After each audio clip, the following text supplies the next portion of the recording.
Welcome to demon verse दोस्तों। Thank you इतने support के लिए। आगे भी ऐसे ही सपोर्ट बनाए रखना। चैनल पे नए हो तो चैनल को सब्सक्राइब ज़रूर करें। गोकू बहुत ही उदास खड़ा होता है और जालामा की सोल वहाँ पर आ जाती है। जालामा गोकू को उदास खड़ा देखकर कहते हैं, हे गोकू, इतनी उदासी ठीक नहीं। उन डीमंस ने इसीलिए ये सब किया है ताकि वो तुम्हें कमज़ोर कर सके। गोकू जालामा से कहता है, जालामा, इन सब में इनका क्या कसूर था? अब उन डीमंस को इसका हर्जाना भुगतना होगा।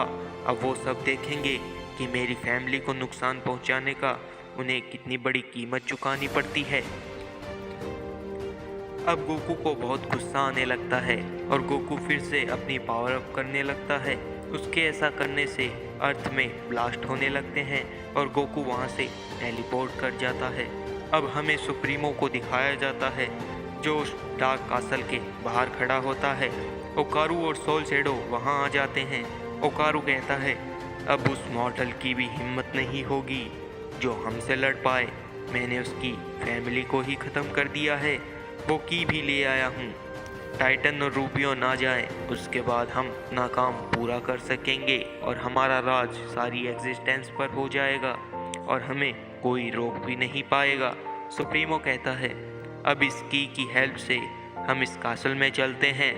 टाइटन रूबियन आ जाएंगे, तब हम फ्यूज़न क्रिएट कर लेंगे। अब वो डीमंस उस कासल में चले जाते हैं। अब वहाँ पर गोकू टेलीपोर्ट करता है जिसकी पावर्स ओकारू, सुप्रीमो और सोल शैडो को महसूस हो जाती है।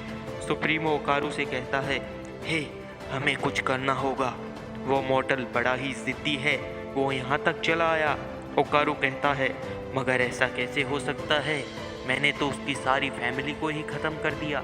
सोल शैडो जो वेजिटा की बॉडी में होता है वो कहता है, इस पावर को महसूस करो दोस्तों, इसमें बहुत ही ज़्यादा पावर है। शायद टाइटन रूबियन नहीं रहे वरना वो यहाँ कब के ही आ जाते। चलो हम ही फ्यूज़न बनाते हैं वरना हमारा सपना कभी पूरा नहीं हो पाएगा। अब वो तीनों डीमंस उस की हेल्प से एक फ्यूज़न बनाते हैं जो बहुत ही पावरफुल होता है। अब गोकू जो अपनी अल्ट्रा फॉर्म में होता है वो उस कासल के बाहर आ जाता है। जैसे ही वो उस कासल में एंटर करता है वो डीमन फ्यूज़न कहता है, आओ, मुझे तुम्हारा ही इंतज़ार था।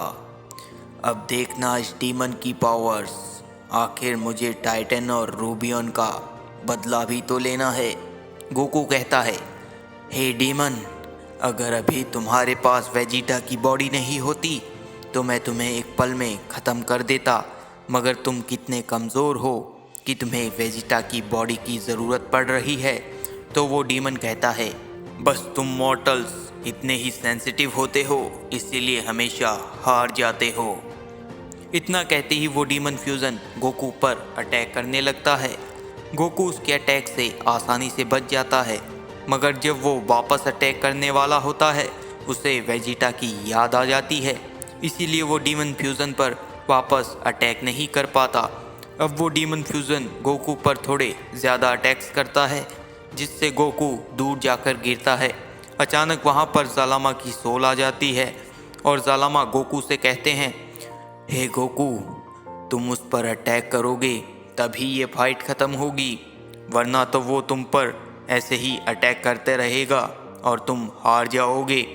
तो गोकू जालामा से कहता है, मगर कैसे लॉर्ड जालामा, उस फ्यूज़न में वेजिटा भी तो है और अगर मैंने अटैक किया तो वेजिटा शायद ही उससे सरवाइव कर पाए। अब जालामा कहते हैं, तुम इस वक्त दोस्ती का नहीं, पूरे ओमनिवर्स और उसमें रह रही तुम्हारी फैमिली का सोचो गोकू। गोकू कहता है, आपने सही कहा जालामा, अब देखना इस डीमन को मैं कैसे सबक सिखाता हूँ। और अब गोकू उस डीमन फ्यूज़न से फाइट करने लगता है।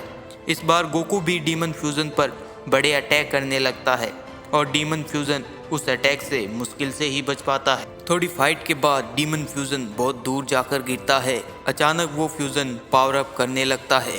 अब हमें दिखाया जाता है वो डीमन फ्यूज़न अल्ट्रा ईगो की पावर यूज़ करने लगता है। गोकू ये देखकर चौंक जाता है।